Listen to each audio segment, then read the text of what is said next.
Today's guest hails from France, then Miami, and now beautiful sunny Los Angeles, California.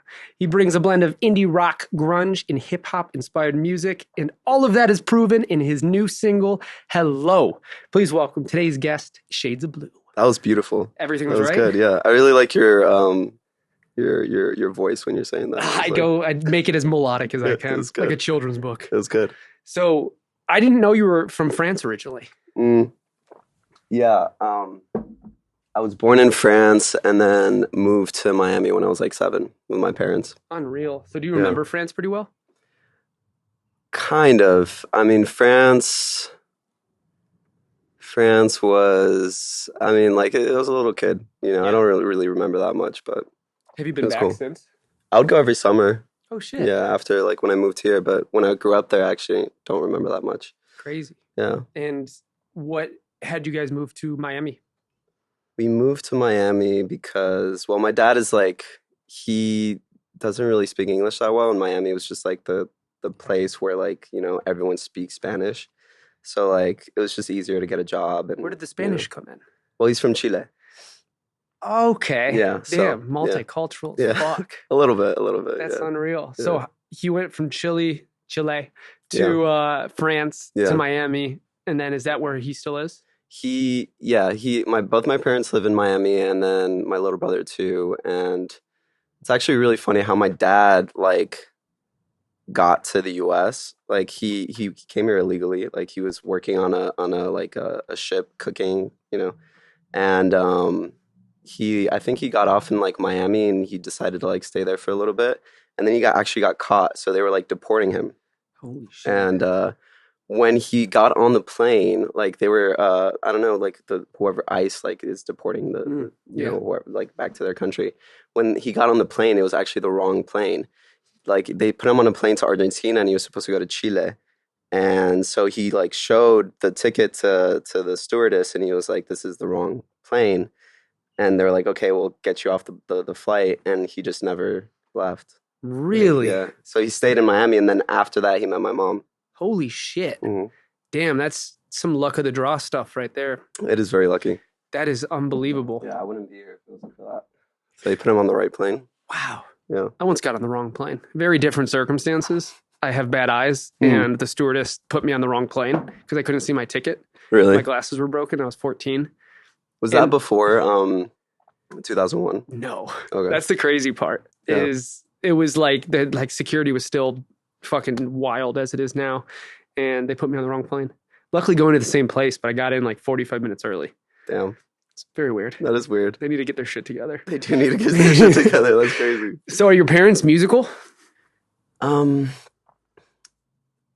not too much. My mom's really cool. My mom was in like a punk band in the 90s, and she was like a drummer.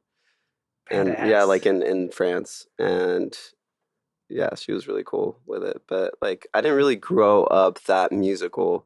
My dad liked to pretend like he played guitar, and like he would sing songs to my mom, and that's how she like fell for him. But like, he wasn't very good, but like it was around me, it was there. So what had you start picking up a guitar or start singing?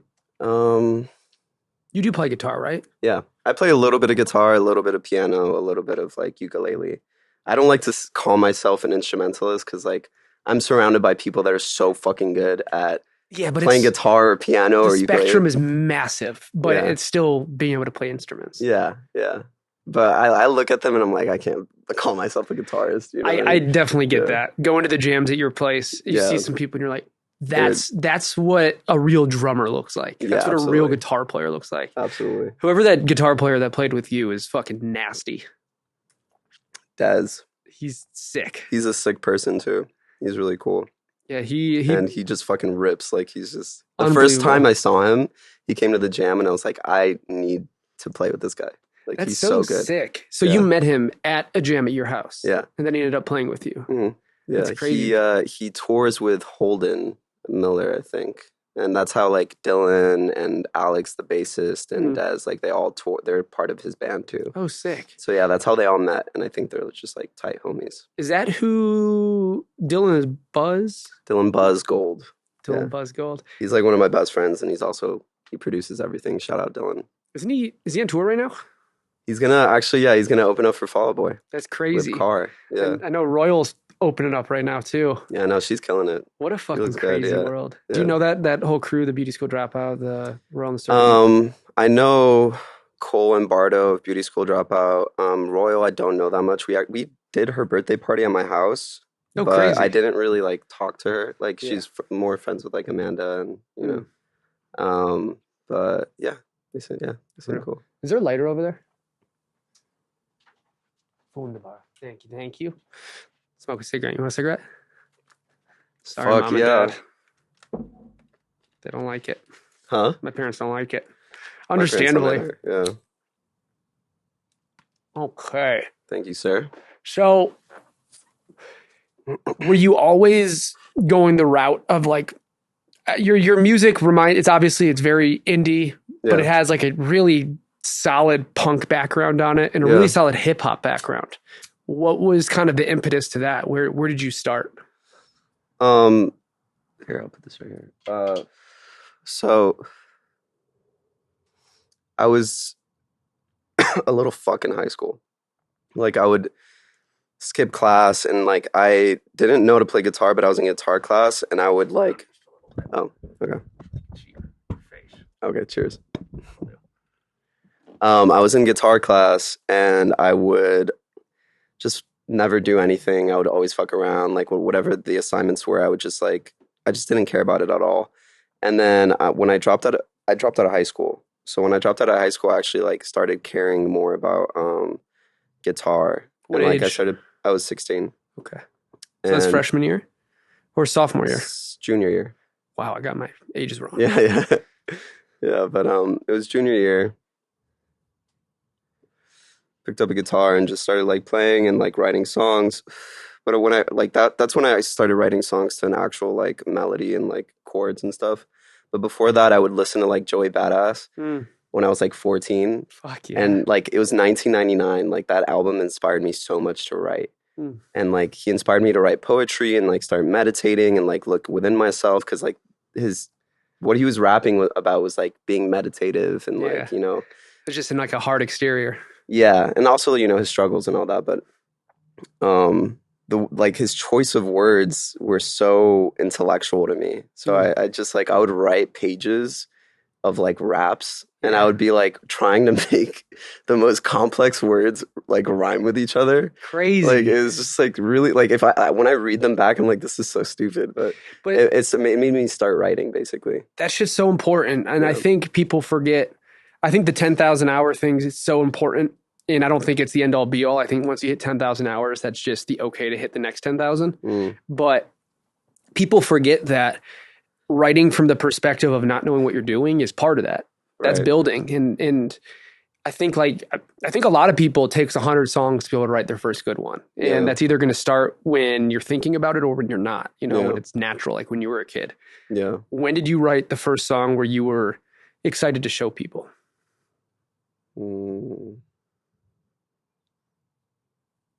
Yeah. I mean, I was always like full of it. Like I always thought that like my shit was sick, but it was not ever really good. So I was always like, oh, you should check out my song. And I'd show my friends and stuff. But it was like, it was just like exciting to make music, you know, and to show people and to be like, oh man, like, look, I'm making music, you know, this is so cool or whatever. But it was never like that good in my own opinion. But I think it took up until like 2 years ago is when I started making music that I felt like was good and like was honest. Because the whole time that I was making music before that was for other people. It was like the idea of like, how do I make a mainstream hit? Or how do I make something that like the masses are going to like? Or how do I make something? And then once I started actually making music that was from the heart, and I had to like put down all those barriers. You know, you set up all these barriers within your mind that you're like, I don't want to be vulnerable. I don't want to like show everyone what I'm going through. And was that, who did you not want to show? Was it more your friend, you didn't want your friends to see, or was it stuff that you wanted to talk about that you didn't want your parents to know? It was more also myself. You know, like when you're writing music, I think it's hard to come from like an honest place sometimes.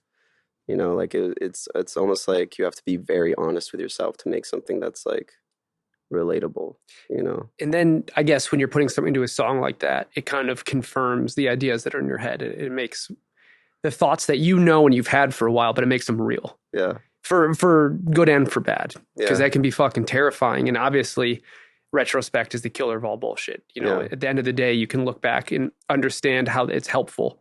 Yeah. But when you're going through it, pressing, you know, upload to DistroKid or whatever the fuck you're using, Yeah. that moment is fucking terrifying. Yeah, it is scary. But I think it's just one of those games of like, you have to just convince yourself, just fucking go for it and then shut your eyes and walk away, whatever it means. Yeah, you have to have like this like blind confidence in a way. Like you just have to be like, whatever, let's Or do at least it. pretend until you do. Yeah. Yeah, you definitely, yeah. And you also like, the hardest part for me with music is like the marketing part. You know, it's where you're like online, you're like, look at me, you know, like I'm making music, like check this out, or, you know. Yeah.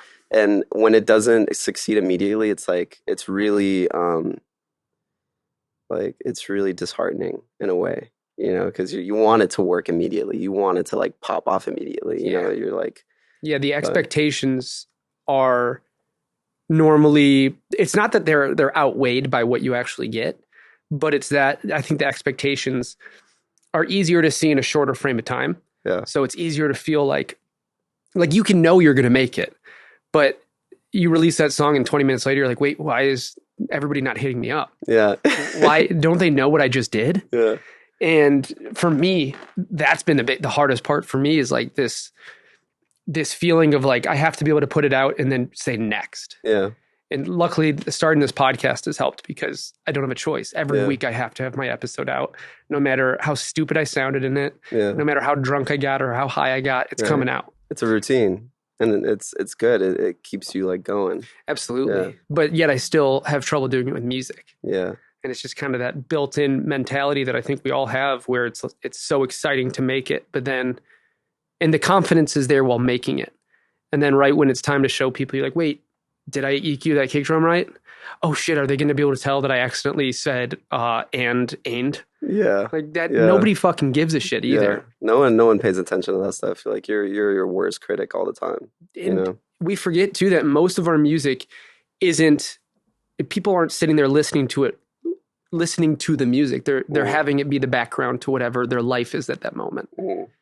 And they're going to take it however they will anyways. You know, you could be talking about, it could be a sad song about how you had a breakup and somebody's going to go, oh, wow, this makes me want to go on a fucking run. Yeah. Or whatever the fuck it is. Yeah. Like people are going to take it how they will anyways. Yeah. You ever get really energized off of like heartbreaking, depressing, 100%. like just will rip your heart out songs, you know? Yeah. You got to use what you have as fuel. Yeah.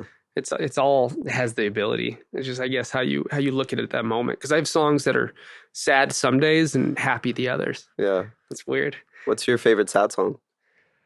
My favorite sad song, I think Blackbird by the Beatles is probably. Really? Yeah. Sick. That was like the first sad song where I could feel, you know, like the dissonance in there and the tough moments that are kind of built into it. Yeah. Came out when I was younger. Yeah. But I was surrounded by the Beatles too, so that was just kind of what was around me at the time. What about you? I would say right now it's probably like Sufjan Stevens, Elliott Smith. Like I could listen to Angelus and just be like, "Fuck yeah!" Like, you know, it just drive makes me around feel the city. so good. Like for some reason, you know. Yeah, well, it's because most sad songs, to be able to write about a sad song means that you've at least had enough life experience to use it. Yeah. You know, it's no longer just a negative. It's got solace built in. Yeah. What point did you realize you wanted to start releasing music? I think it was after COVID. Because like before COVID, I was always like, yeah, I want to be a musician. Yeah, I want to like, you know, make this my living. But I never took it really seriously, and I always procrastinated, and I never like took the steps to actually do what's necessary to succeed in it. You know, And after COVID, I was like, all right, you need to stop fucking around. Yeah. If this is actually what you want to do, like put all of yourself into it. No matter if it's like embarrassing, no matter if it's not the best, no matter if it's like, you're gonna grow with your art and just might as well just do it and see what happens. And I think at the end of the day, the most important people to show your music to are the people that already love you. Yeah. And you seem to have a really tight group of people too, Yeah. who support you. Yeah. Like hearing that only 15% of the people at that 120 person show at your house knew who you were. Yeah. And I guarantee half of them are going to want to come back, if not all of them. Yeah. It's a fun little party, Dude, it's like a really, really good way. There takes certain people in whatever community you're in to be kind of the lighthouse for everybody. Because it's, especially our industry, it's a room full of self-conscious people who are either really good at pretending they're not or really bad at it. Yeah. Like me sitting in the corner at all your things. Like I'm so excited to be there, but I have trouble being around a fuck ton of people. Dude, and I always love seeing you there. I'm like... But and I was just telling my girlfriend about this. You're the kind of person that every time I'm standing there and there's like that moment, right away you pop up, give me a hug, ask how I'm doing. Yeah. And like that's it though. That's why you're able to have that many people show up and feel comfortable, is because you've kind of built this lighthouse for all the creatives to kind of wander to. Yeah, I definitely want people to feel comfortable, and like, I love making people laugh. Like that's whenever I can make someone laugh, I'm just like, nice. Like it's like a good feeling, It's and the best. Yeah. And the jam is such a cool thing, man. I'm so happy it's a thing that's happening. It's just really nice to have like this community of musicians that come together and like mess around, and like, and then you have the singers that come too, and like you have these like strangers that are like playing songs, and the singer's like, can you play this song? And they have to like figure it out on the spot, and they're like, it's like stimulating, it's and it's also, it's like you can't fuck up. Yeah. Like there's people who come and jump on the drum set who don't know how to drum, and that's the point. Is it's like giving the space for people to either continue being inspired or to gain inspiration, or to just feel comfortable enjoying themselves. Absolutely. How did that start? What was kind of the reason you started doing those jams? It's not just me. It was my other roommate, Amanda. She actually, I think she was the one that started the whole thing. It was her idea, because she wanted to like have that community. And I think we did it. The first one was for her birthday. And so we had like maybe 20 people in the backyard, and it was like Kyle was there, this guy named Lucas, who's like a pianist, and just like a few other musicians. And it was like a very intimate setting, and it was such great vibes. We ended up in like the bathroom, like playing the Fray on the speakers, and like everyone jumping and like singing the Fray at the, like in the bathroom. So it was an indoor one. No, it was outside. But I mean, for some reason, everyone ended up in the bathroom because like we were all drunk and just like hanging out and just. That's so fun. It was really fun. And then we were like, we kind of want to make it bigger. So then we invited more people, and like, we just like we got to do this, like make it a monthly thing, and Man, that's unreal. It's such an important thing to have. And I feel like if you look back, every era had their version of the place that the community meets at. Yeah. It's like the Laurel Canyon days is now just split up into a few different other places. Yeah, man, it'd be cool to have like another revival like that, like Laurel Canyon. But I think it's one of those things that you don't know until it's over. Yeah. Like I guarantee all of them felt the exact same way that we are now, where there's no difference as far as the stature of people. Yeah. Like there's people showing up to your house that are getting off tours that people wish they were on. And there's people who aren't there but will be shortly. Like you have the rounds of people. Yeah. It's happening. But I feel like if you can ever tell something's happening in the middle of it, it's probably not happening. Yeah. Yeah, that's true. I love it, because like like my favorite era is like that era in like the mid 2000s, like early 2000s, when it was like the Strokes. Oh yeah. And like LCD Sound System. Yeah, it was like the alt rock and the indie scenes. Yeah. That were big. We were just talking about that too. And it's like you also had like the Mumford & Sons who brought a fucking mandolin to #1 pop radio. Hell yeah. Like it's such a wild time. And I feel like that's coming back though, because like from the same people who brought back your balls and made your bush bearable brings you the beard hedger. There's one thing about travel that I hate more than anything in the world, and that is bringing 20 different little clip guards just to get the right shave. Not anymore. Manscaped has your back. The Beard Hedger has 20 built-in clipping lengths, so you do not have to worry about losing them anymore. Not only that, but this thing is waterproof. It's cordless and it has a long-lasting battery, so you don't have to worry about this thing shutting off halfway through and looking like a dork for the rest of your day. Fellas, do me a favor. Stop going to your dates with clean, smooth balls and a gross-looking face. You need them to match. If you want to support me in this podcast, the best thing that you can do is support the sponsors. They help me keep going and make this something that I can continue to do. So do me a favor. Head to manscaped.com, use the code EXPERIMENT, and get 20% off and free shipping. That's 20% off and free shipping with the code EXPERIMENT at manscaped.com. Go get your beard hedger with 20 different clip lengths. At your house, there's dudes who, if you took a black and white photo and showed me, and I'd be like, oh yeah, that's easily from the 60s.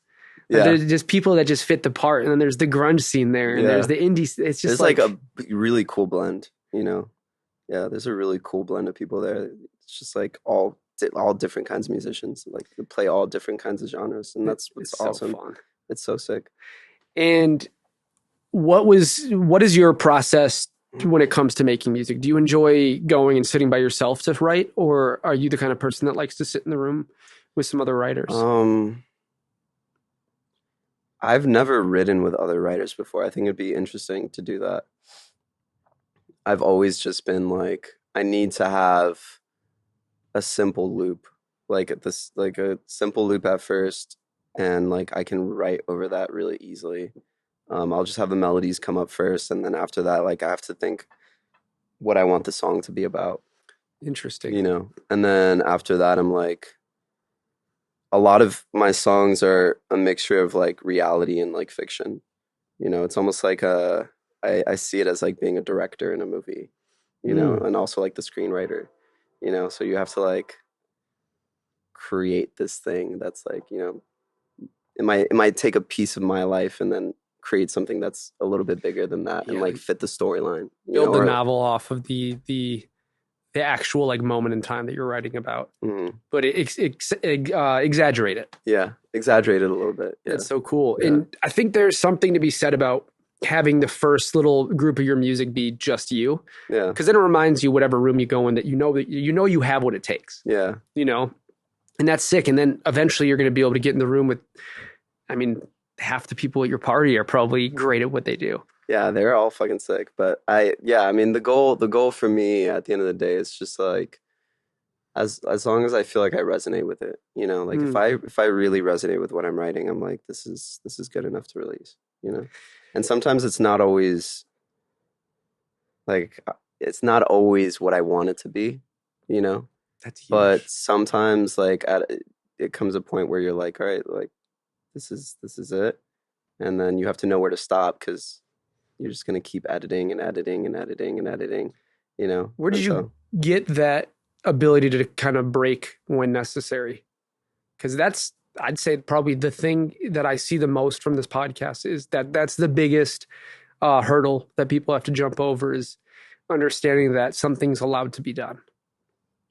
I think that that's a really good question. I think it's just like, when you're making a song, the longer you wait on it, like it's lost its place in time, you know?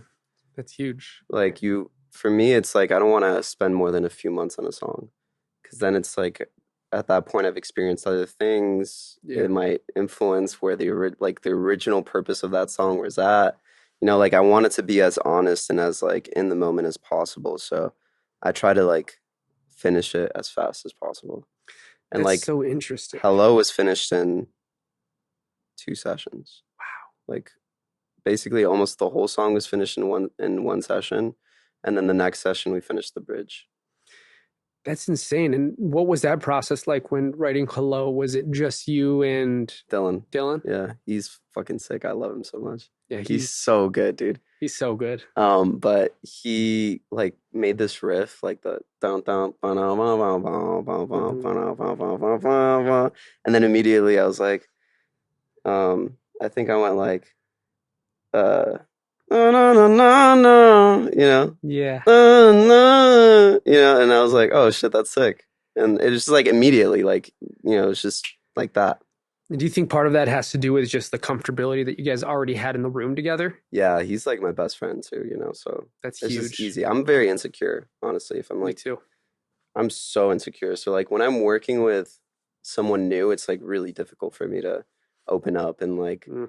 because like if I'm experimenting with a song, I'm gonna be pitchy probably, and I'm like really scared of being pitchy in front of someone who's Yeah. like a producer and has worked with a lot of really great singers. And like I learned how to sing like 3 years ago. Wow.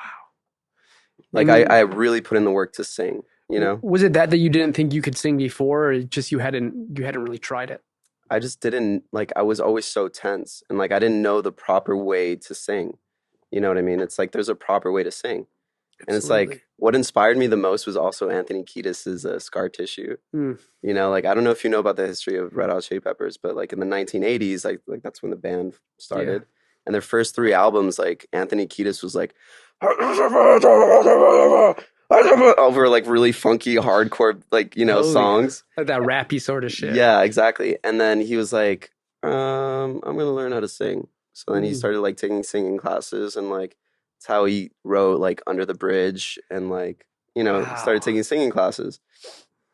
And when I read that, I was like, oh shit, anyone can sing? And I was like, okay, well, gotta put in the work, and I'm still putting in the work. Like I'm not exactly where I want to be, but I feel like I Yeah. can get better, and I feel like the more you practice your craft, the more you try singing, the better you're gonna be, and it expands your music. Yeah. I You mean, know? that's crazy though to hear, because there's people who you're like, I understand that you can sing enough to give the song its due diligence. But then there's other people like what you're saying, like you have a great tone too, which is like Thanks. almost the confusing part, Thanks. because you shouldn't have a great tone if you just started 3 years ago. Yeah. That's, I mean, the amount of practice you're putting in must be just fucking ridiculous. It's I mean, I don't know. I think the tone is probably like from smoking cigarettes too. Like a lot Cigarettes of and rasp, patios. a lot of rasp, and it's like just trying really hard. Yeah. It It doesn't come off like that though. That's the thing. That's the kind of romantic part about it. And that's what I heard a lot at the show Yeah. is some people are trying so hard that they can't be in the moment. Mm. And I think part of what this is remembering that the work comes in before you're at the show. So at the Yeah. show, you can just let loose and understand that your body's going to do what it does. Yeah. But that's And- so interesting that you have that much control. I appreciate the compliments, man. That feels good. Like, because you don't understand. Like, I've been so insecure about that. Ever since I started making music, it was always very difficult for me. Crazy. And yeah, for anyone that wants to, learn how to sing or be a musician and be a singer, like anyone can learn. And I always tell people that like you can learn how to sing. You can be a better singer. You just have to put in the work, and you just have to like really pay attention and really let go. And Yeah. a lot of it is letting go, I think. And like I'm very like controlling and like constricted and tense a lot. Yeah. So like it's letting go, And like when I got on stage that time, I was really tense and I was really nervous. But then as soon as I started singing, I like completely forgot about anything else. Like I was just like there in that moment. It was like I was high. Yeah. It's like you just It's like you go there instantly. instantly. That's so interesting. And I guess it's just one of those things. Everybody who goes on stage and comes off and goes, I was nervous. Yeah. The other people, the people that were watching it, couldn't see it most of the time. Yeah. And that's just such a wild part of this industry where I don't think that nervousness ever goes away. I think you just get more used to it. Yeah. I think so too. I agree with that a lot. I think it's going to be interesting, like once you get in an arena, and it's 20,000 people. Well, that's when it's like the only thing you guys are in ears. Yeah. And at that point, you just got to trust that you know what you're doing enough and be okay with the fact that it's human still. Yeah. Because like I saw Fall Out Boy in an arena 15 years ago, and the amount of times they fucked up were the same amount of times that it felt amazing, if that Really? makes sense. Like it was the human aspect. Yeah. I think that's why I love EDM, grew up on EDM, big fan. I love I EDM think too. the reason it's not hitting the mainstream in the same way that it was is because people want to see you fuck up. They want to Yeah. see real. Yeah. They want to see you get off stage sweating. Yeah. You know, they want to see you. They want to see those 10,000 hours as this conglomerate sort of memory that's built into this show. Oh, absolutely. And that I was a little worried about AI at first, you Yeah. know, with the like they sound really good. Yeah. But then I'm like, I think part of what makes music great is the fuck ups. You know, it's like, 100%. and what you were going back to where you were saying, you were talking about how like when you're making a song, you might listen back and be like, and you know, I didn't say it correctly, Yeah. but like that's part of the magic. Absolutely. You know, I like agree. when there's like a little thing in there that's like reminds people that you're a human being. You know, that's real. And we forget that our lineage comes from tape. Yeah. Where you couldn't, you know, like you can maybe scrub a couple words and that's Yeah. it. And most of it is people in one room and you have fucking sound bouncing off walls that it shouldn't. And you have the bass player falling out of pocket for a second. Yeah. And all those moments make the song. Yeah. That becomes the magic. That becomes the romantic energy that's kind of built into it. Dude, you saying that reminds me of like the Beatles documentary. Have you seen? Well, multiple times. The one where they're like in a room and they're all like making I don't know what album. Yeah. It was their last album. Why am I blanking on the name of it? But yeah, it was the last filming when they're coming with their wives or their girlfriends and kids. Yeah. And you see them fight and you see them play their last performance on the roof. And yeah.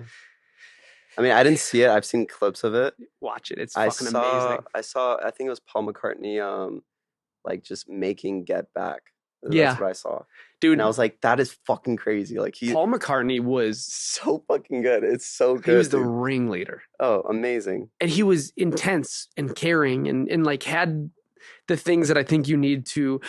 I think when you get in a room and you have multiple people who are talented, the hardest part of talented people is getting them to work together. Yeah. And that's what I think he did is he was loud enough that everybody listened to him for long enough to at least kind of fall back into the groove. Yeah.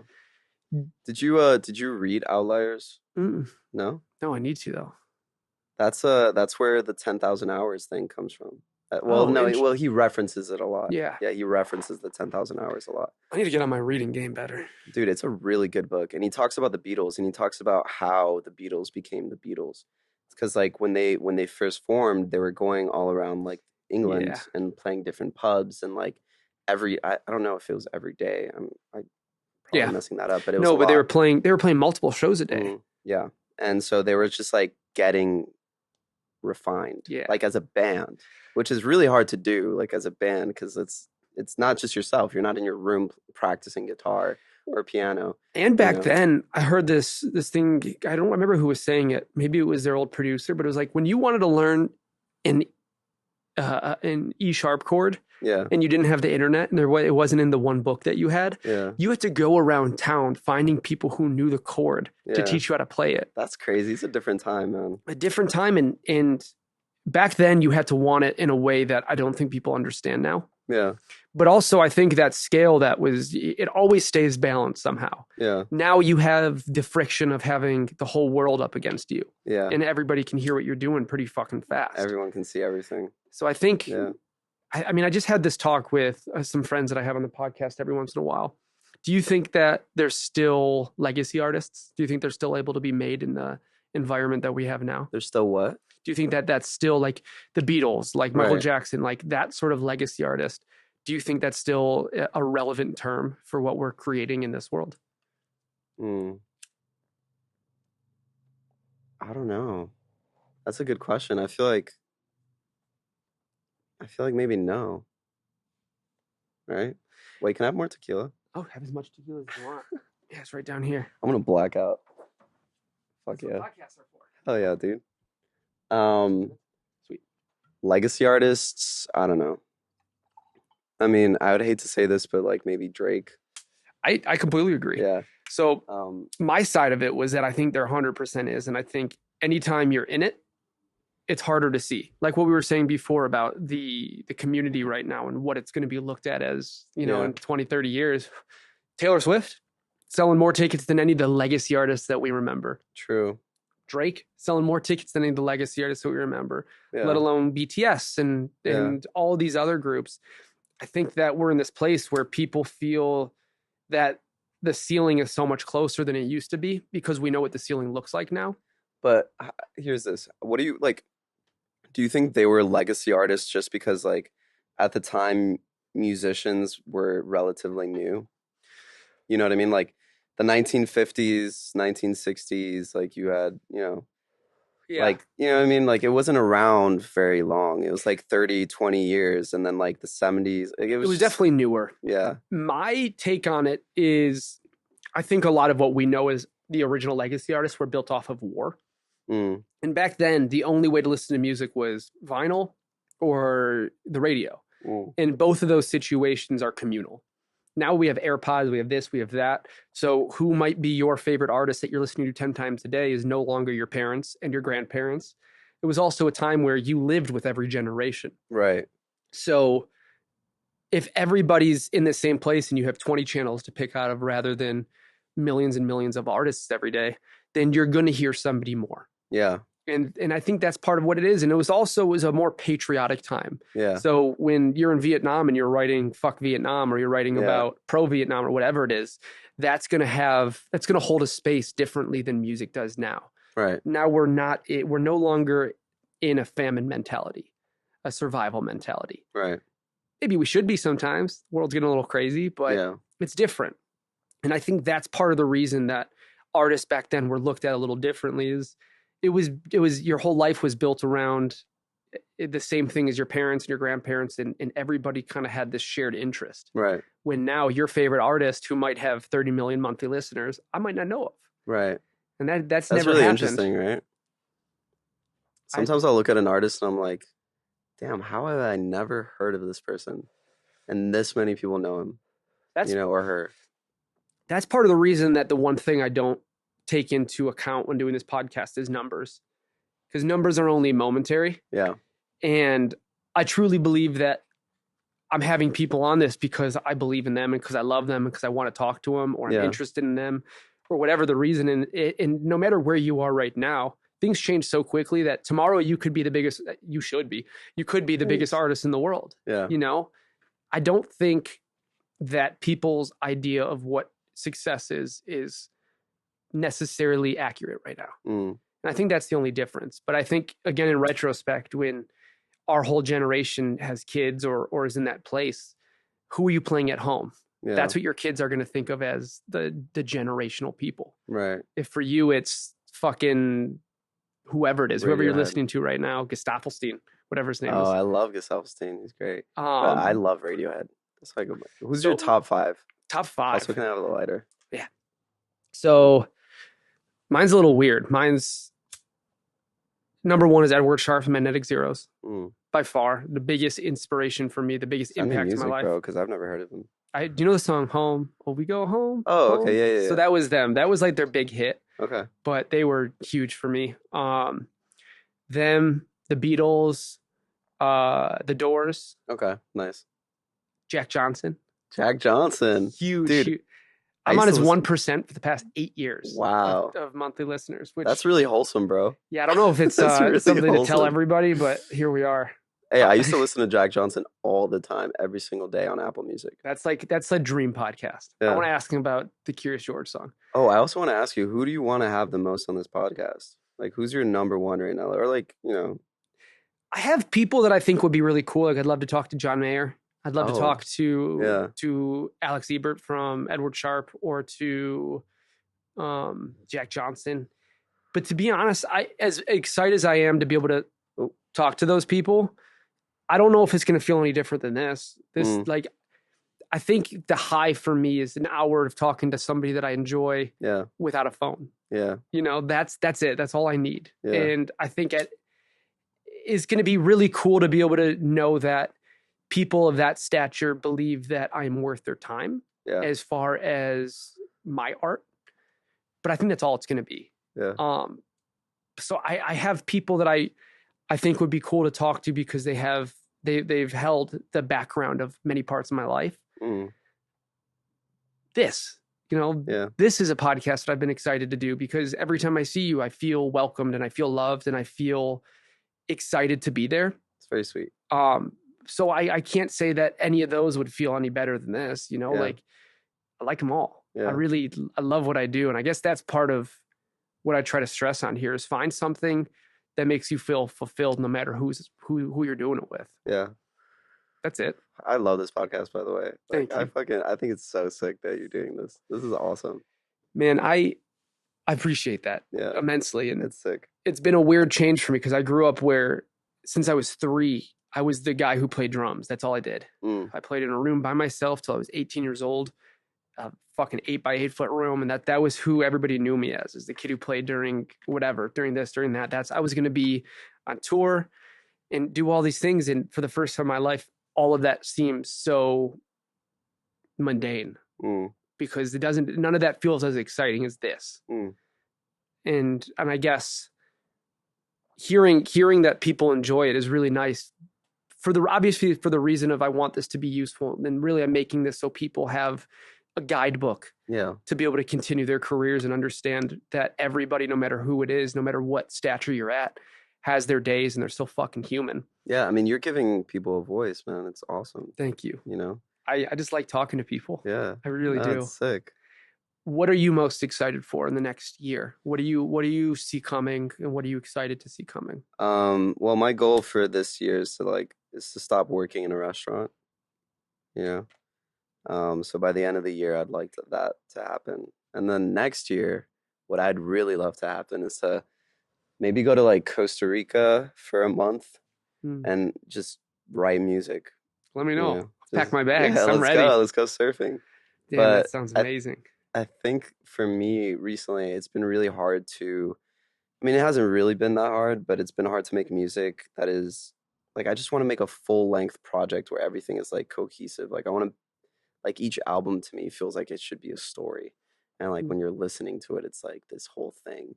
And I feel like it's made possible when you're in a space for a certain amount of time and you're able to like just focus on that. Because I can't fully focus on music. Like it's not fully my profession, you know? And that's what I want it to be. And like once that happens, I feel like I can really like dive, like just submerge myself. Just from being in that situation, before COVID was the first year in my life where I could make 100% of my income based off of music. And then COVID came around and fucked that all up as it did for people a lot worse than me, or in a lot worse way than me. And the one thing that I learned from that is when I had all the free time that I ever hoped to make music is when I felt the most lost. Because I think that the issue with having all your time to just make music when it's not built into tours and other things that you have to do that become the job, then you have too much time to sit in it. And the only thing that I would say is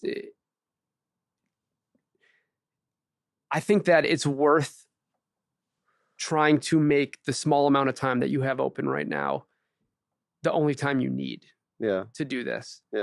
Because I think when you have pressure from both sides, aka the job, having to make a living, having people that depend on you at work, whatever it is, the pressure is what makes the diamond. Right. And when all that pressure goes away, that's when you don't feel like you need to make the diamond as quickly, if that makes sense. Like you get complacent. I did. Yeah. And again, that's me, and that's not everybody. And there's a lot of people who've had that change and made it the necessary moment. Yeah. But I think if you wait to have the dreams come true when you have the time to make them happen, they probably you won't be as inspired to make them happen because you don't have the fuel to push on them in the same way. I disagree. I disagree. I think like I'm so excited for that to happen. Yeah. Because I just have a vision for it, you know, like I want the visuals for the music to align with the music, and I want it to be a story, and I want it to be like you're put into this whole world, and I feel very limited by my place in life right now, you know, financially. Like I can't afford to spend, you know, $2,000, $3,000 on a music video, or $10,000 on a music video, or like marketing and stuff like that. Yeah, I mean, I can't afford that. And like, if I had all the tools at my disposal, I would just dive into it because like I really fucking love it, you you know, and I really want to like just, and I mean, I get, you know, the perspective of like, if you're in music and that's all you do and like you're just doing music all the time and it's like you're not gonna have anything to write about. But like to me, everything is a story, you know, like there you pull from so much, you know, like from books, from art, from literature, from like things that happen in your past and like things that happen in your friends' lives. And like, you know, it's like it doesn't always have to be about you, you know, it's like there's so much to talk about and there's so much to say and there's so much to like make, Yeah. you know, and I just want the freedom to do that. And like it's, yeah. No, I think that's basically, amazing. And I think Yeah. that's why I have this, Yeah. is to see the other perspective that I don't always have. Yeah. And, you know, as much as obviously I make this because I want other people to gain from it, this is for me. It's how it started. And these moments are what I live for, because I don't think that any of this industry works from one person's perspective. Yeah. And I don't think it can. And I don't think everybody who watches this is going to always jive with what I'm saying. And I hope Yeah. they don't. I Yeah. hope they have their fucking differing thoughts and they put friction on it. Yeah. Just like that. I think that's kind of what this is. And for me, if I don't have enough to do that I'm forced to do, I get complacent. Yeah. And that's something that I'm working on big time. Yeah. But the fact that you don't get there and it just gives you more time to read and to do these other things that you can find your inspiration. And I think that's special. Yeah. And it's something that hopefully will give you everything you need in order to show what you make to enough people. Yeah. Because I think that's all it is. There's a threshold of talent, which clearly you've passed. And then from there, it's just getting enough people to see it. Yeah. Do you like poetry, by the way? I do. I have a disease called convergence disorder where my eyes don't work together. And therefore, I couldn't read growing up. I mean, I could read, but it would take me 5 minutes to get a line in versus somebody getting a whole page in 5 minutes or multiple pages. So I had a really bad relationship with anything, words or reading or this or that, including reading music and any of that stuff. Right, right. And I'm finally getting to the point where I think I'm conquering the idea of it being debilitating enough that I'm excited to see what comes of it, the poetry side, the reading, I mean, there's also audiobooks, you know? Yeah, but there's something about looking at the pages and making notes and writing yourself that I think really ingrains it into your head in a way that makes it more personal. Interesting. Yeah, I mean, I agree with that. But for me, when I read poetry or like I listen to books, like I honestly have a really bad memory. I just remember the feeling of something. And then that feeling, like, I build on that, you know?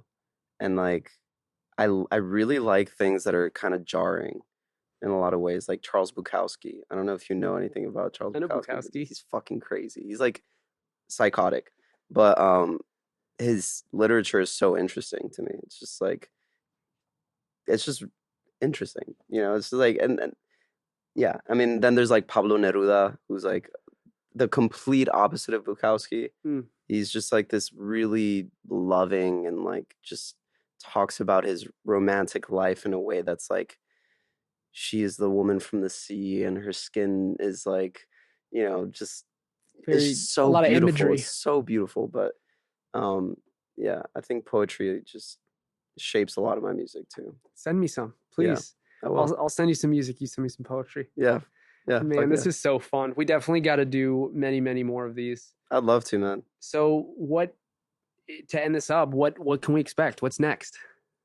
I finished my first, it's basically like an album EP, maybe like 9 songs, and I'm in the process of releasing each song every month. But yeah, that should come out like maybe January. Crazy. But yeah, I'll be releasing music every month. That's just so about, yeah, I'm excited. You heard him, people. Go listen, go share, go support. If this interview isn't enough to get you guys as hooked as I am, then nothing is. Dude, I'm Much a huge love, bro. Fan. I love you. Love you too. Let's do some more of these. Hell yeah. Let's do it. I appreciate you. Thank you guys for listening. Thank you for watching. Go support this man. You'll love him. I promise. Thank you guys. And to everybody out there, I'm Shades of Blue, and this is an experiment. Yeah, it is. Love you guys.